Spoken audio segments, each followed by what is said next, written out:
This project right here, the GMC with the Cognito, it's coming to an end.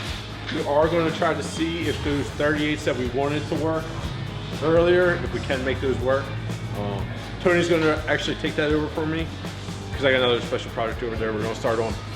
Let's go see it.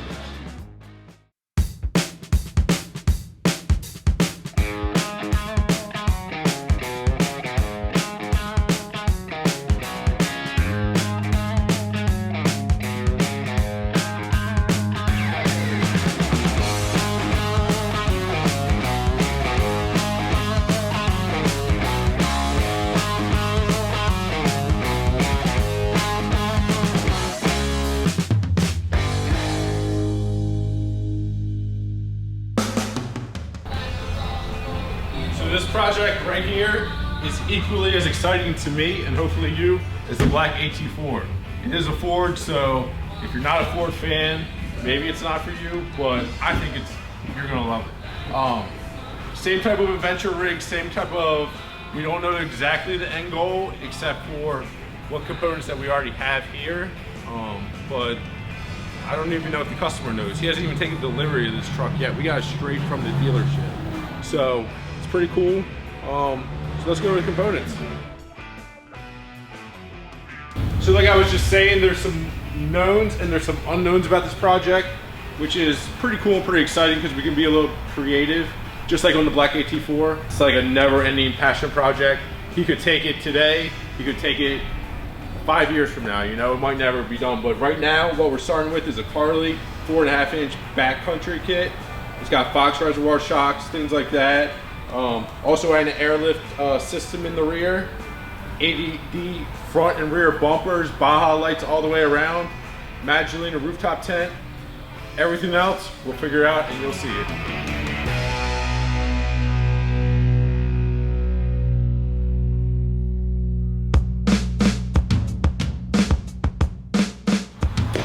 So one clarification on this, on a 2019, this lift will give you 4.5 inches of lift.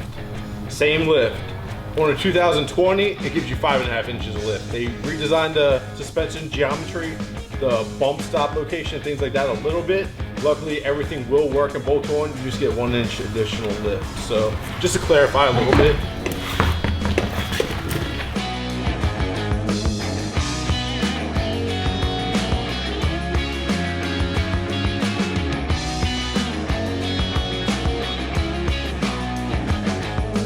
Okay guys, we didn't get as much on video as we usually do on this front suspension. Everything's done though. Parts came a little bit late and I still want to knock it out. Tomorrow though, we're gonna make sure we get a lot more information on the rear suspension, explain that a little bit. And then after that, it's going on to Tony to get these military tires on. And I'm moving on to the next project.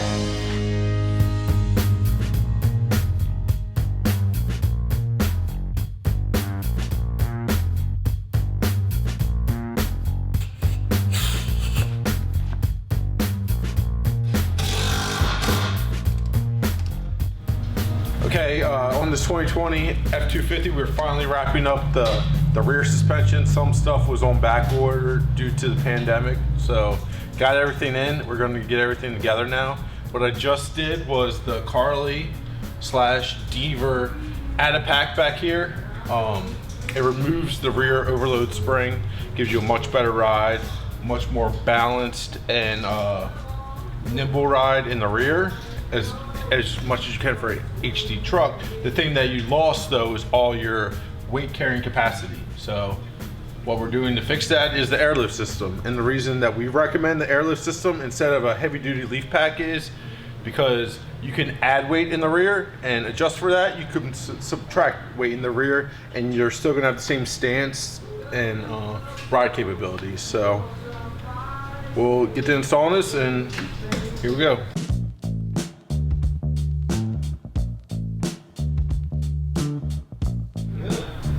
Go back up. Well, what I'm trying to do is get these airbags in and make sure that my angle is correct. So when everything's on the ground, it's all gonna line up like mounting plates to the frame, airbag, Daystar cradle, bottom mount.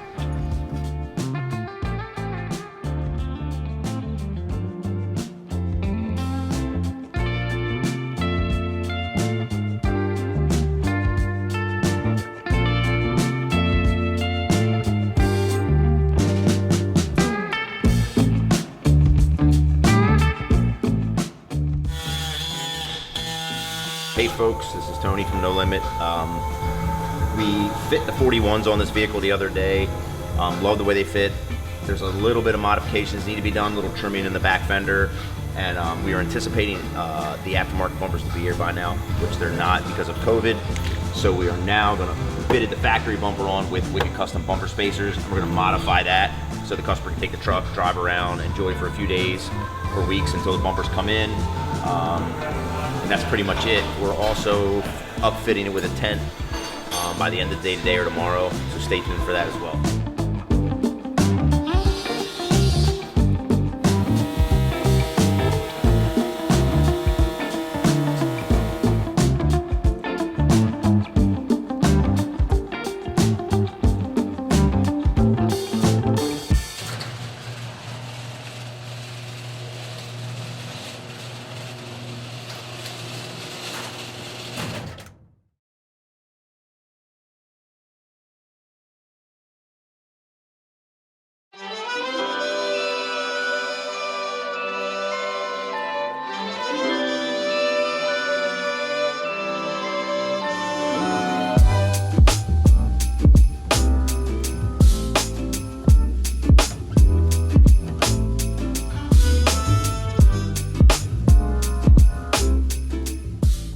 All right, this week we're going to be doing some more work to our current passion project, our F250 here. We're going to be adding a train horn kit. We usually do a train horn kit with the spare tire delete bracket, which is this piece right here. This one's going to be a little bit different from our normal. We're going to actually add a dual tank setup, which is going to give you more capacity. You'll be able to blow the horn for a lot longer without depleting the air reserve. You'll also be able to add onboard air to the vehicle. So if in the case that we are off-road and we need to air our tires down, when we're coming back on-road, we'll have air to actually physically do that. Add more air back into the tires. Also, you can use air tools to break down on the trail. You'll have air on board to allow you to do that. So, nice dual-purpose kit. Got a couple things going on. Comes with air hose, nice little air chuck so you can fill your tires. I think it's going to be pretty cool. So typically I like to get my alignment as far as how the bracket is going to mount up underneath the vehicle where the spare tire would normally go. Once I've got that done, I will bring the bracket over here so that I can start building out the entire system. I start by putting all the air fittings in each individual tank, installing the air compressor, and finally installing the air horn. Once all of that's installed, I can then place it under the vehicle and crank it up into the spare tire location so that it'll rest in its final position. Once that's done, I run all of my power lines and my trigger lines and everything from the rear of the vehicle up to the battery and inside the vehicle so we can access the factory horn or a push button horn switch so that he can activate the horn when he needs to or when he wants to. Move somebody out of the way if they're in the way of him. Simple. Blow the horn.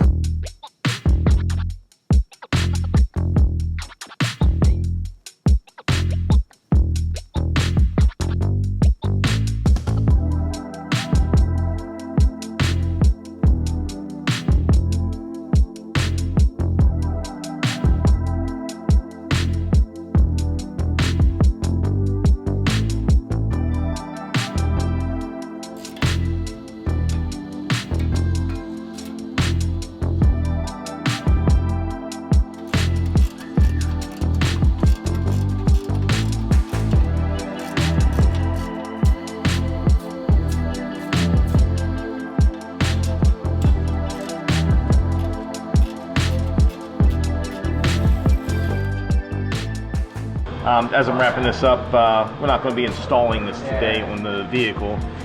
Still waiting for a few other things to come in before we can install it. Plus I have some few other projects I need to get to as well. I'll probably be getting onto it maybe tomorrow or the next day, getting it installed on the vehicle, and then we can wire it up and blow my temper, or blow my horns, as they say. So stupid. Cue transition. I'm so stupid. Don't blow, huh? You forgot to say cue transition. Cue transition.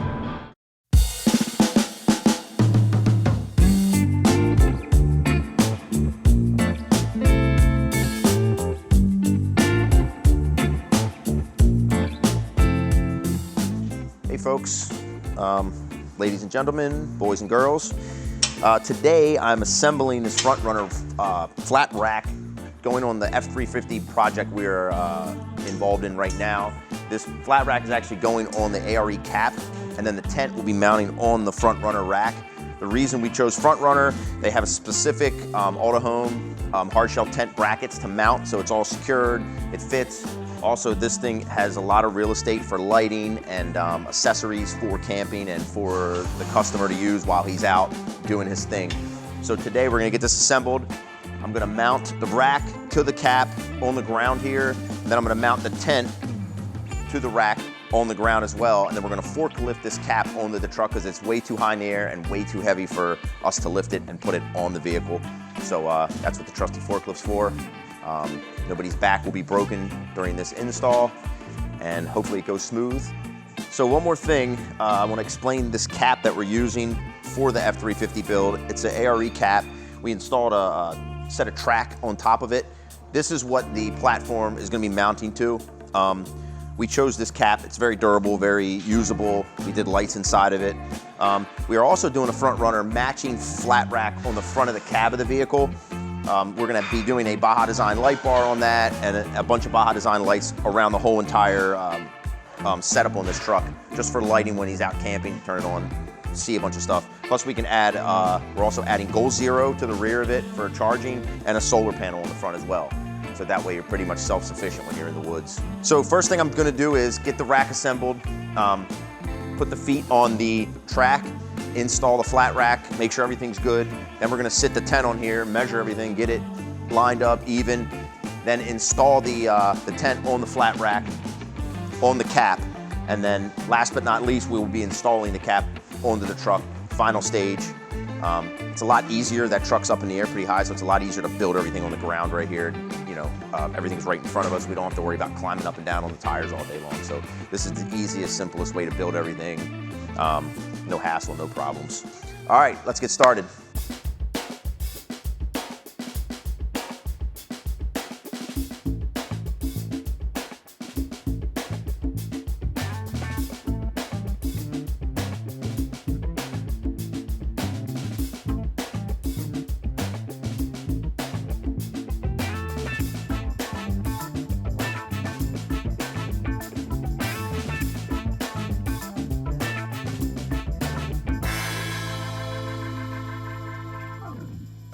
Okay, so we have the front runner rack fully assembled, ready to install on the cap. We ran into one little issue with the mounting brackets. Front runner designs it with a cutout here for the bolt to slide into the channel. Unfortunately, one hole on each of our brackets lines up exactly identically to where this cutout is. So we actually have to drill through the rack and through bolt it onto the bracket, because the bolt just wants to pull through this cutout right here. If you don't through bolt this through here, you're relying on one nut and bolt to hold the whole rack onto the brackets. So for insurance reasons, we think it's safer to have two bolts holding each bracket instead of just one.